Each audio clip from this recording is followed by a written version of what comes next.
So hey guys what's up, welcome back to the channel.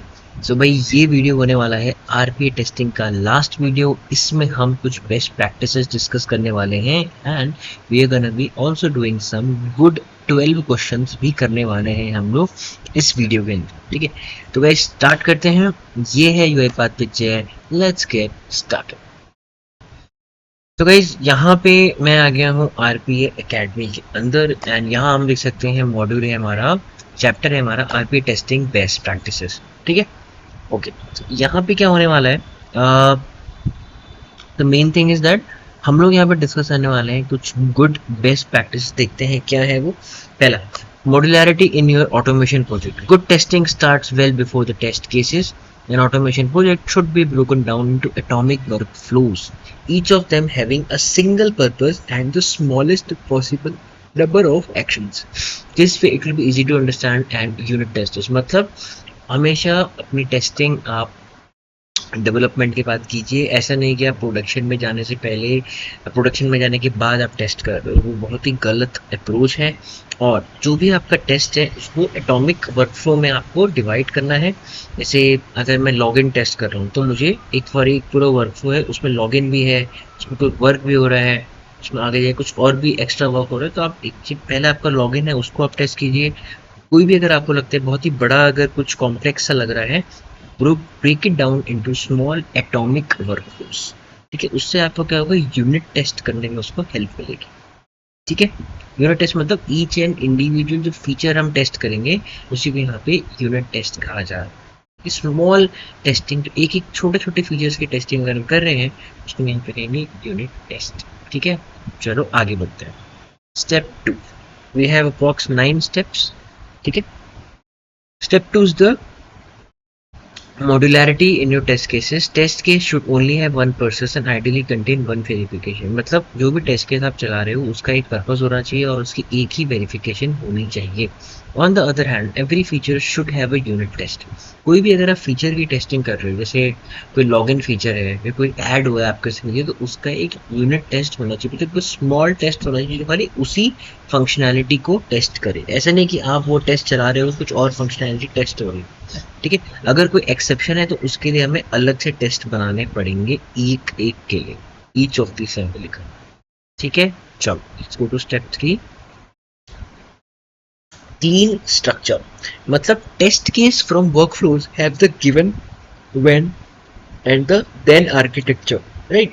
You can use the other structures or frameworks but make sure you keep it clean.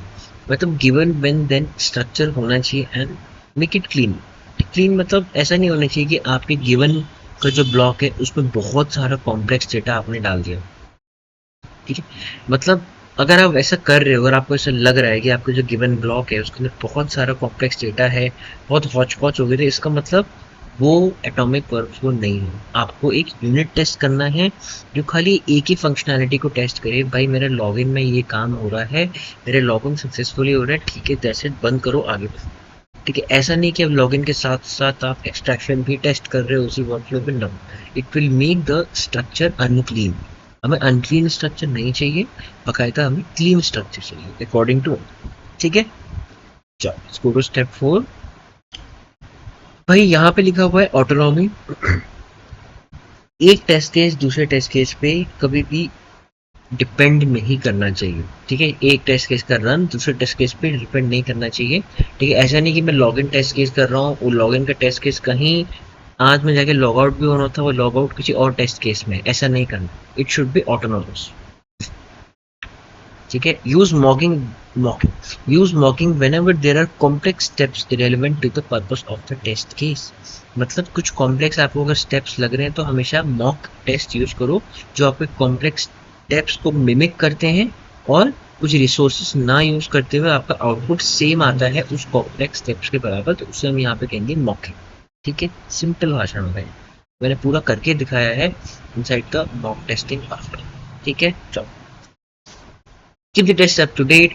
तो कभी भी कोई हमारे पास CR आती है या change request आती है, जो लोग प्रोडक्शन में काम करते हैं या जो सपोर्ट पर काम करते हैं बहुत पता होगा है, तो हमेशा टेस्ट केस को अपडेट करो, हमेशा टेस्ट केस का डेटा अपडेट करो, टेस्ट केस को एक्टिविटी को अपडेट करो हमेशा। ठीक है, okay. Reusability, If there are test cases relevant for other automation projects, use the import test case feature in Studio. अगर ऐसा कोई आपको टेस्ट केस दिखता है तो क्या है, ऑटोमेशन प्रोजेक्ट्स के लिए रेलेवेंट है और ऑटोमेशन प्रोजेक्ट्स के लिए, ठीक है, लॉगिन कहीं और यूज हो सकता है तो आप इंपोर्ट टेस्ट केस भी कर सकते हो, ठीक है। आप हमेशा उस टेस्ट केस को रीनेम करो जिसको आप इंपोर्ट कर रहे हो, स्टूडियो के अंदर ही करना, बाहर मत करना, ठीक है। After unit testing, if your development model is configured for CI/CD continuous integration, continuous deployment, include the test case in the CI/CD pipeline. भाई अगर आपके उसमें continuous integration, continuous deployment है तो हमेशा CI/CD pipeline में अपने test case को रखें आप लोग. Prepare an RPA test set that can be run by the IT team in pre-production environment. एक RPA test set बनाओ जो IT टीम है, अगर क्लाइंट की IT टीम है तो वो चला सके प्री प्रोडक्शन एनवायरनमेंट में, स्टेजिंग एनवायरनमेंट में भी बोल सकते हो उसको आप. Whenever there is an environmental change, जब भी चेंज होगा तो वो उसको रन कर पाए. On the other hand, run the test set whenever you commit a change to your automation project. कभी भी आप Git में या कोई रिपोजिटरी जो भी यूज करें, Bitbucket, Git, कुछ भी TFS, SVN, उस पर जब भी आप क्या है अपने चेंज कमिट, अपने कोड को चेंज करे कमिट कर रहे हो, हमेशा एक टेस्ट पर चलाओ, टेस्ट सेट चलाओ, ठीक है, जो भी आपने बना रखा है. वर्कफ्लो एनालाइजर, वो वर्कफ्लो एनालाइजर हमेशा यूज करें to mean high quality and reliability standards, ठीक है. तो भाई ये थी कुछ 9 best practices according to UiPath Academy, ठीक है, जिसको हमें टेस्टिंग में हमेशा इनकॉर्पोरेट करना चाहिए. अब बारी है आपके चेक योर नॉलेज की, ठीक है. चलो इसको हम दोबारा से लेंगे एक बार एंड लेट्स गेट स्टार्टेड, ठीक है. Okay, If the following statement is true about mock testing. mock testing हमने पहले पढ़ी थी, कौन सा स्टेटमेंट इसमें से ट्रू है.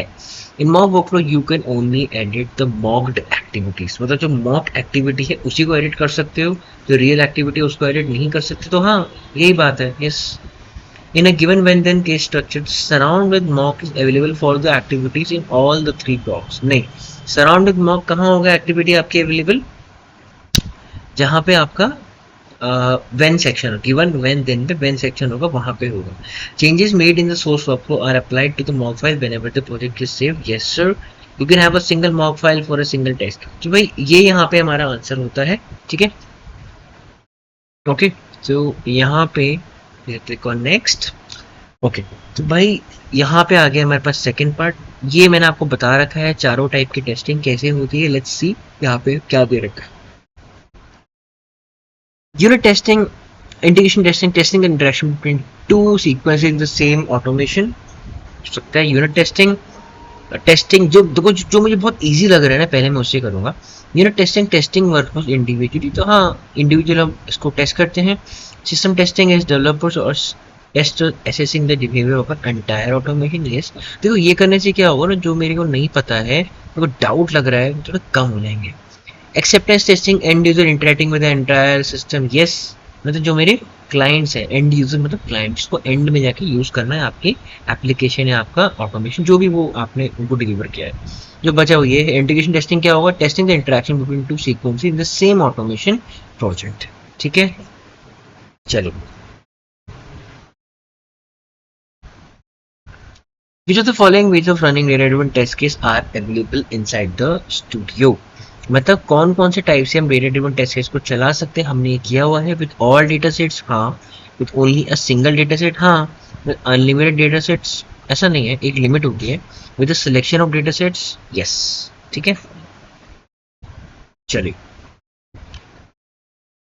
Can mocking feature be use without creating a test case. So answer is no. भाई इसको हम नहीं यूज कर सकते. मॉक टेस्ट केस तभी यूज होगा जब आपका हम फीचर तभी यूज होगा जब हम टेस्ट केस बना रहे हैं, ठीक है. Message block of a test case ये बहुत सिंपल है. Given when then, given will be the data gets defined and prepared when data gets processed and then is verified. Simple. जिसने अच्छे से मेरी वीडियोस देखे हैं पुराने वाले तो वो ये नहीं भूल सकता, बहुत सारी. Which the following activities can be used to directly compute the state of a UI element. यहाँ लिखा हुआ देखो, verify, compare the states यहाँ वेरीफाई वाली एक्टिविटी यूआई एलिमेंट सबको पता है, मैंने आपको बार बार घोट के पिलाया है कि भाई यूआई एलिमेंट अगर यूज हो रहा है विद वैल्यू और ए वेरिएबल, हम यहाँ करेंगे कंट्रोल एट्रीब्यूट ही वो आंसर, इसके अंदर हमें एक्टिविटी भी क्या है यूज कर सकते हैं। ठीक है, चलिए हाउ रिव्यू क्वेश्चन है, हमने हमसे पहले किया हुआ है। ठीक है, how can you overwrite the last commit to a git, ऐसा गेट का क्वेश्चन है। ये अच्छा करता है अकेडमी की पुराने क्वेश्चन जंबल अप करके लेके आता है, तो एक टाइप का रिवीजन होते रहता है। ठीक है, ओवरराइड लास्ट कमिट कैसे करेंगे हम गेट रिपोजिटरी में, तो भाई हमें पता है लास्ट कमिट को ओवरराइड करने के लिए will be using the amend commit option. ठीक है, हमने सब कर रखा है पहले। Next, okay, which of the following issues are not typically handled in the RP development stage. कौन से ऐसे इश्यूज हैं जो डेवलपमेंट स्टेज पे नहीं हैंडल होते हैं, तो answer will be environmental issues. Next, review question है पहले कर रखा है, which is the following option मेरे पास allowed to create a local repository and copy the project to it. मतलब ऐसा कौन सा ऑप्शन है जो बनाएगा भी, क्रिएट भी करेगा और प्रोजेक्ट भी कॉपी करेगी। मैंने आपको बैश से भी करके दिखाया था, बैश BASH कमांड से भी मैंने करके दिखाया था, तो इसका आंसर गिट इनिट। जब हम अपने पहली बार अपने रिपोजिटरी को इनिशियलाइज करते हैं गिट के थ्रू, वो क्या करेगा, नई रिपोजिटरी बनाएगा, रेपो बनाएगा हमारे लिए, उसमें प्रोजेक्ट कॉपी भी कर देगा। ठीक है, where can you see the percentage of activities in RPA workflow covered in execution of the test case, मतलब जो मेरे कितनी टेस्ट केस की कवरेज हुई है, कहाँ देख सकते हो, तो भाई इसमें लिखा हुआ है ओनली इन द एक्टिविटी। देखो अगर आपको ऐसा क्वेश्चन आता है, आपको फटाफट आंसर करना है, तो जस्ट गो, आपको पता है आंसर क्या है, एक्टिविटी कवरेज होता है भाई। देखो एक्टिविटी कवरेज ये है, only in the activity coverage panel, only activity visit, visit भी हम देख सकते हैं, स्टूडियो पे पैनल भी देख सकते हैं। तो आंसर ये है, एक्टिविटी कवरेज जहां होगा वहां मैं आंसर दूंगा, that's it. Second last question is the following activities can be used to verify the value to variables are equal. मतलब और भी हमें इसमें ऑप्शंस हैं हमारे पास, यहाँ पे दो वेरिएबल्स की वैल्यू इक्वल है, तो कैसे हो सकता है। देखो गेट एट्रीब्यूट बिल्कुल भी आंसर नहीं है, ये कोई वेरिफिकेशन एक्टिविटी नहीं है। चेकअप स्टेट वेरिफिकेशन एक्टिविटी नहीं है, ये सिर्फ बताएगा इन एन इफ और एल्स कंडीशन टाइप का बन जाता है, मैंने आपको बहुत बार करके बताया है। एप्लीकेशन का स्टेट चेक कर रहा है, वेरिफिकेशन के लिए एक्सप्रेशन है और फिर कैलकुलेटर कैसे बचे हुए हैं वो ही है। ठीक है, ऐसा नहीं है बचे हुए में एक भी हो सकता है, आप चेक कर लेना, आंसर सही होना चाहिए। Which of the following, last issues but not the least, which of the following issues affect the stability of robots? Testing में कौन कौन से इश्यूज होते हैं जो स्टेबिलिटी, स्टेबल है आपका रोबोट नहीं है, भाई भाई मेरा रोबोट है, स्टेबल है नहीं है, क्या क्या इश्यूज हैं जो अफेक्ट करते हैं। पहला इशू होगा आपका ऑटोमेशन इश्यूज, दूसरा इशू होगा आपका एप्लीकेशन इश्यूज, तीसरा इशू होगा आपका एनवायरमेंटल इश्यूज ओवर देयर। ठीक है, चलिए भाई हमारा हो गया 100% correct, and with this we have successfully completed the RPA testing with studio module over here. ठीक है, तो भाई ये भी हमारा होता है यहाँ पे कंप्लीट। थोड़ा इस पर टाइम लग गया बिकॉज मैं पीछे वीडियो नहीं बना पा रहा था, एंड थोड़े वीडियो भी इसके लंबे थे एंड थोड़ा ज़्यादा वीडियो भी थे हमारे पास। ठीक है, हम जाएंगे लर्निंग प्लान्स में। I just give you guys a sneak peek कि भाई अगले मॉड्यूल पे क्या आने वाला है, बहुत एक्साइटिंग होने वाला है मॉड्यूल, लेट्स सी कैसे। ओके सो भाई जो नेक्स्ट हमारा मॉड्यूल है इंटरेस्टिंग होने वाला है, बट इसमें इतना प्रैक्टिकल करने को है नहीं। ठीक है, तब भी हमें यूआई पाथ में दे रखा है एक practice set. The next module name is project organization in the studio. ठीक है भाई, इसमें हम लोग देखने वाले हैं कैसे हम अपने कॉम्प्लेक्स प्रोसेस को ब्रेक डाउन कर सकते हैं एटॉमिक पार्ट्स में, कैसे हम उन्हें रन कर सकते हैं। ठीक है, working with libraries, project library क्या होती है, I let you know everything. Workflow layout क्या होता है, we also do some good best practices for project organization. देखो इसमें मैं कोशिश करूँगा कुछ अगर मुझे यहाँ पे दिखेगा, जैसे ये गाइडेड वाले हैं, इनको मैं एक साथ क्लब कर सकता हूँ टू मेक वन वीडियो। ठीक है, so will see to and we'll also be doing some good questions at the end of it. तो भाई ये थोड़ा सा स्नीक पीक था कैसे कैसे हम नेक्स्ट वाला जो मॉड्यूल है उसे अप्रोच करेंगे। ठीक है, तो next video will be on the work flow layout, कैसे कैसे मैं अपना वर्क फ्लो लेआउट चूज कर सकता हूँ। आपको सीक्वेंस चाहिए, आपको फ्लो चार्ट चाहिए, आपको स्टेट वाइज चाहिए, क्या ऐसा बेसिस है जिसको मैं देख के सेलेक्ट करूँगा भाई मुझे इन तीनों में से एक फ्लो लेआउट चाहिए काम करने के लिए। ठीक है, तो भाई यहाँ पे हम चेक करेंगे कि भाई क्रॉस प्लेटफॉर्म प्रोजेक्ट्स क्या होते हैं. Everything about the project organization will be covered inside the upcoming chapter. ठीक है, तो भाई with this let's quickly close this video and I will be seeing you guys inside the next video. फिर अगले video में मिलता हूँ धमाकेदार एपिसोड के साथ. आप देख सकते हो ये सेकंड लास्ट मेरा मॉड्यूल है in the ADA certification series, that is automation developer associate certification series. उसके बाद तुरंत हम बहुत एक्साइटिंग जर्नी शुरू करने वाले हैं अपनी ऑटोमेशन डेवलपर प्रोफेशनल सीरीज की तरफ, जिसमें बड़ा मजा आने वाला है. आरी फ्रेमवर्क आपको बहुत बहुत बहुत ज़्यादा मजा आएगा, लेकिन उसके पहले हमें सीखना पड़ेगा स्टेट मशीन्स क्या होता है. वो सब guys on a next video. Happy automation, keep supporting, keep learning.